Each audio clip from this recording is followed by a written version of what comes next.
Salve, salve pessoal, bem-vindos a mais um vídeo aqui no meu canal.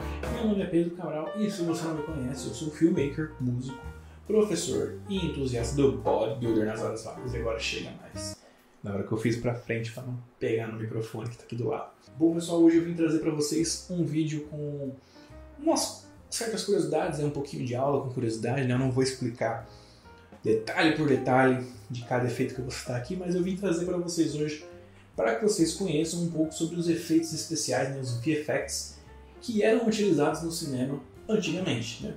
Eu estava me perguntando sobre isso esses dias, né? Eu já tinha feito alguns materiais, né, de trabalho, né? Eu trabalhei já como conteudista para algumas universidades e eu fiz já um material voltado para isso.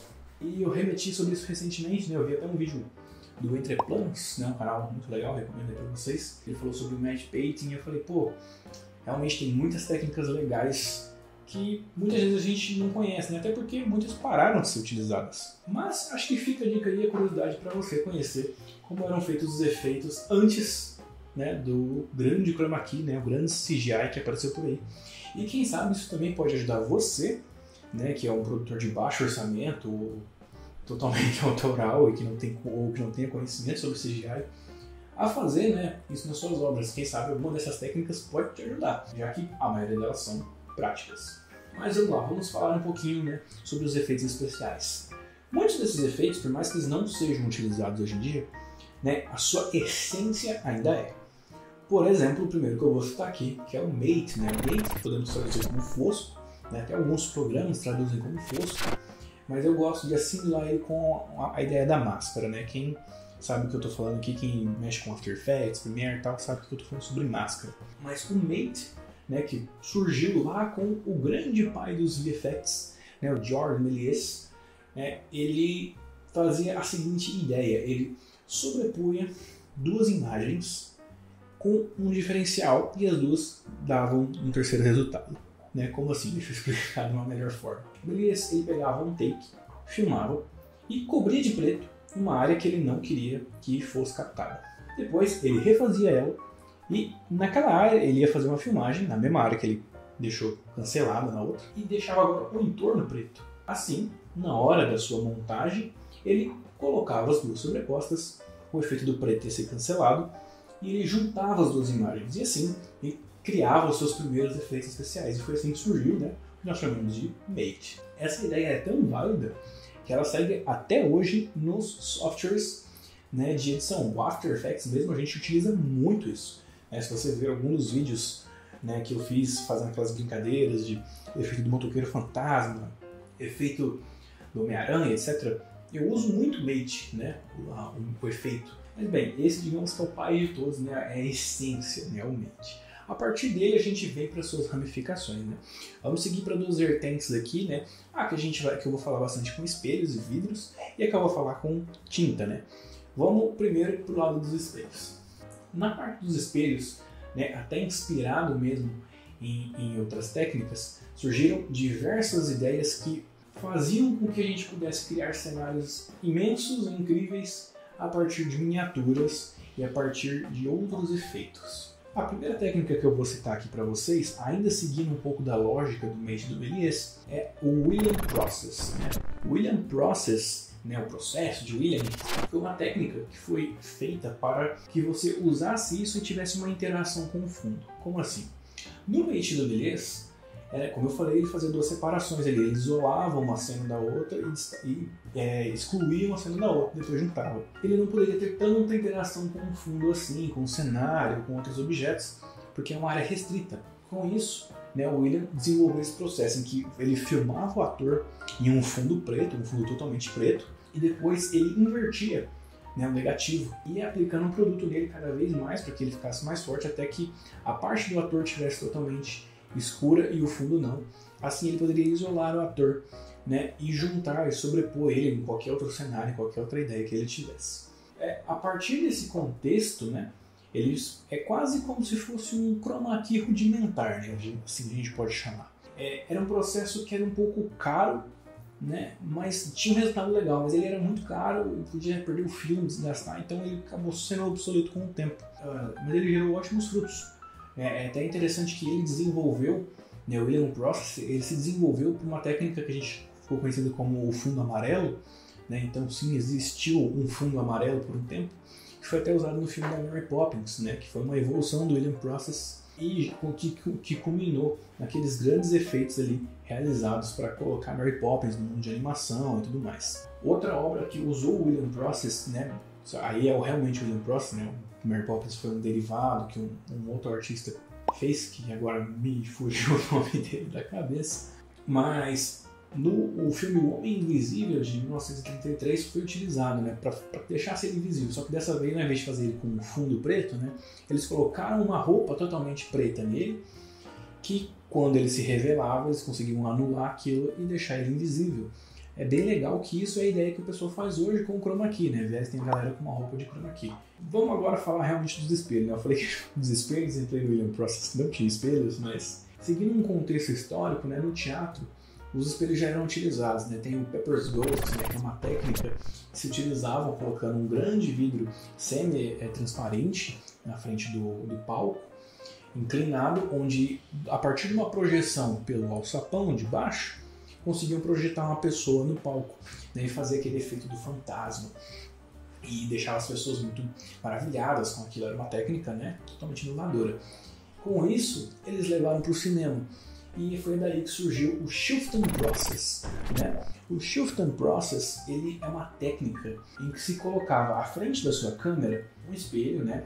Mesma ideia, um espelho, ele é parcialmente transparente e ele ficava em 45 graus. E às vezes ele era transparente só em um pedaço deles, ele era boa parte refletido, mas só uma parte era transparente, ou ele era semi-transparente.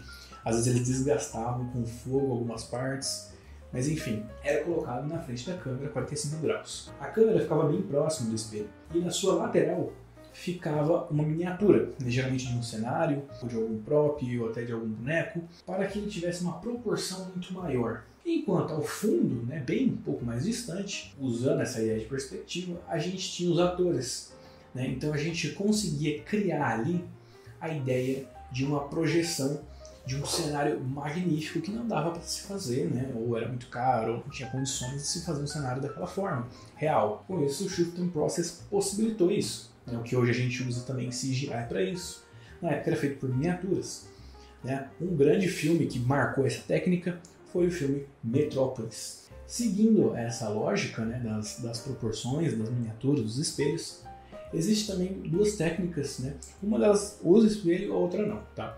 Mas elas caminham bem juntas, que é o que? A técnica de projeção traseira e projeção frontal. A projeção traseira, ela funciona da seguinte forma, né? Você tem um telão e atrás desse telão a gente tem um projetor.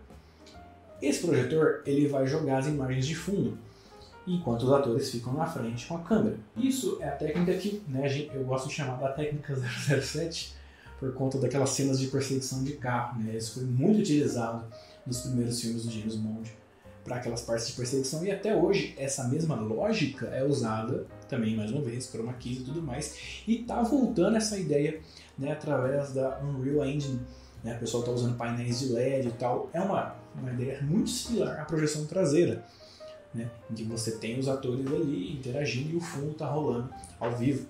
E a gente tem a sua irmã, né, que é a projeção frontal. A projeção frontal, ela utiliza a técnica de espelho. O que acontece? Na projeção frontal a gente tem, mais uma vez, o espelho, 45 graus, o reto na frente da câmera, e na lateral a gente tem o projetor. Ele vai projetar no espelho, vai refletir, né, como se fosse um prisma, diretamente no telão, com o ator na frente mesmo, e aquilo vai voltar para a câmera. Essa técnica, qual que é a grande diferença dela para a projeção traseira? Ela economizava espaço no estúdio e ela tinha uma qualidade de imagem melhor, uma saturação melhor, né? Essa foi a técnica, por exemplo, que fez o Homem voar, já que ela foi a técnica utilizada para o filme do Superman de 1978, né? Foi assim que eles fizeram as cenas de voo, né, do Christopher Reeves. Saindo um pouquinho das técnicas, né, de utilizando espelhos, a gente vai para as partes de pintura, né? Então, voltando para a ideia do Mate, né, que eu falei, né, do Mate a gente foi para essas técnicas de espelho, com as filmagens, e agora eu vou para a parte das técnicas, né, de pintura, que seria o que? O matte painting, né? O matte painting, que seria você utilizar o fundo de forma com uma pintura. Dentro do matte painting nós temos algumas técnicas. Uma delas, usando essa ideia de projeção de perspectiva, é o glass shot. O glass shot, né, ou poderíamos chamar de filmagem de vidro, era colocado um painel de vidro na frente da câmera e seria pintado o fundo, né, o cenário de fundo ali, né, através de uma área. Com isso, você tinha vários cenários, né, bonitos, belos, estrondorosos ali de fundo.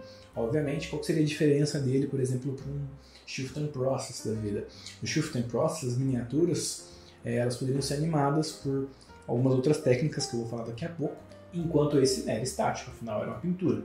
Mas a ideia de projeção de captura da câmera era bem similar. Mas enfim, voltando ao Glass Shot, o Glass Shot você teria esse fundo pintado ali para gerar algo, ou até para criar um volume maior de pessoas. Essa técnica foi muito utilizada, por exemplo, nos filmes do Star Wars, né? Também foi utilizada em Mágico de Oz, entre outras obras, para criar cenários e fundos assim, magníficos e que não tinha como se fazer, né, eles na prática. A ideia do vidro também, além do glass shot, né, que era parcialmente pintado, ele tinha uma outra técnica ainda, incluindo dentro dela, do mesmo nomenclatura, em que você faria uma pintura inteira, você fazia toda a pintura ali bonitinha e faria um desgaste. Né?